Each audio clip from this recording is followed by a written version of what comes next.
Well, anytime a bank wrongly forecloses on a home, there's reason enough to stir outrage. But add to it now that these foreclosures on are on military family homes. They occurred while family members were still deployed abroad. Well, it turns out the country's biggest banks wrongly foreclosed on more than 700 homes of military members during the housing crisis.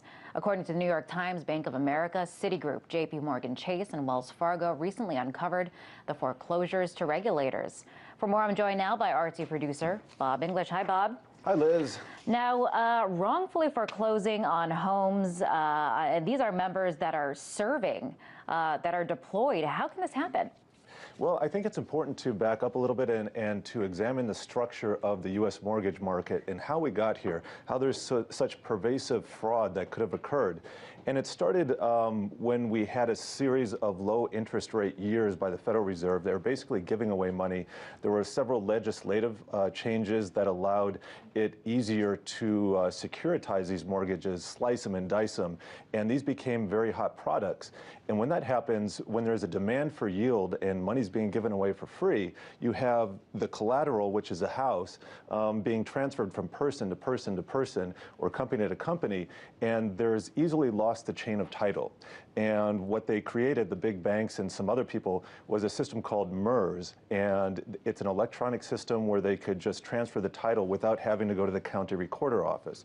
So where I'm going with this is that the pervasive fraud that we see is a result of a systemic problem, and the people in the military right now are feeling the effects of it.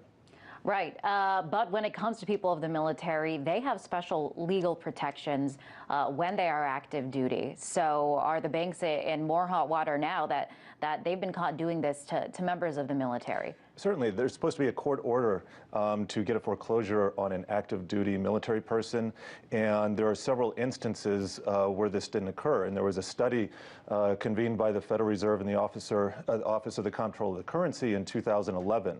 And what they found was they didn't find too many problems, but they halted the study early and they decided to do a blanket settlement. And then they went back and then discovered these pervasive problems, and some of those had to do with the military. And so the settlement with the military people is they're supposed to get $125,000 or up to $125,000 if they've been wrongfully foreclosed on. But the average person who's not in the military, it looks like they're only available to get $1,500 to $2,000. How does that even make sense? That's nowhere near the cost. That's not even the cost of a car, let alone a home. How is that a it's a pittance, recovery? It's a pittance, but like I said, the study that should have been convened before there was an actual settlement was halted, and only after the numbers were agreed on did they go back and find these more pervasive problems. So they should have done more homework in the first place, and they didn't do it, and now we're stuck with a little bit of amount of money to be spread over a large number of people. We should mention these banks, JP for example, they've taken part in programs to help military families, like awarding homes, hiring veterans. But does the fact that they foreclosed on so many of these active duty homes show that maybe all that was just for PR purposes, or what do you think? Well, I don't think JP does anything for PR purposes. Their heart is really in it.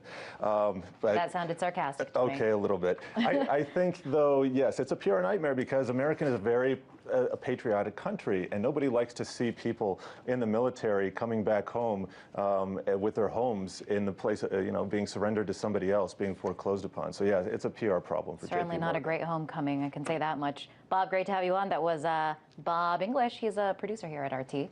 Thank you.